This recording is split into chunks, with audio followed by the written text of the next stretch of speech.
मित्रांनो, एक असं गाव ज्या गावात अनेक मंदिरं आहेत, पण एकाच मंदिराला कळस आहे आणि त्याच मंदिराच्या देवाची पालखी निघते. आज आपण अशाच मंदिराबद्दल जाणून घेणार आहोत. हे मंदिर कोल्हापूर जिल्ह्यातील हातकणंगले तालुक्यातील नरंदे गावी वसलेले आहे. हे मंदिर जवळपास 900 वर्षापूर्वीचं मंदिर आहे. या अज्ञानसिद्ध महाराज जे होते ते नागनाथ महाराजांचे निस्सिम भक्त होते. त्यांना नागनाथ महाराजांच्याकडून एक वरदान प्राप्त होतं की ज्यावेळी तुम्ही हाक मारचिला मला किंवा माझी आराधना करचिला त्यावेळी मी उपस्थित राहीन, असं नागनाथ महाराजांनी अज्ञानसिद्ध महाराजांना सांगितलं होतं.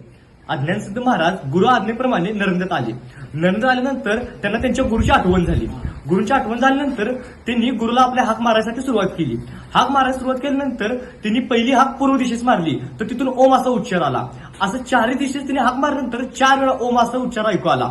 आणि त्यानंतर ज्यावेळी त्यांनी 5वी हाक मारली त्यावेळी स्वतः नागनाथ महाराजांनी त्यांना येऊन दर्शन दिले. तर महाअक्षय चतुर्थीला इथे यात्रेची सुरुवात होते. त्या दिवशी अज्ञानसिद्ध महाराजांनी अनेक लोकांना दर्शन द्यायला सुरुवात केली आणि त्यांनी महाअक्षय पंचमीला स्वतः समाधी इथे घेतली. आणि ते 2-3 दिवस जे असतात ते यात्रेचे इथे दिवस भरतात आणि इथे खूप भाविक यात्रेला येतात. इथं खूप सुंदर वातावरण आहे आणि पर्यटकांसाठी खूप चांगलं फिरायचं ठिकाण म्हणून पण आहे. तर या नागोबा मंदिरात रोजच भोजन मिळते आणि या दारात माणूस कधीच उपाशी जात नाही.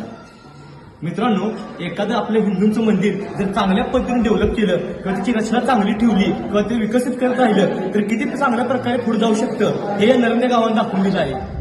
अशाच माहितीसाठी मला लाईक करायला विसरू नका आणि नक्की फॉलो करा. धन्यवाद. जय जिजाऊ, जय शिवराय.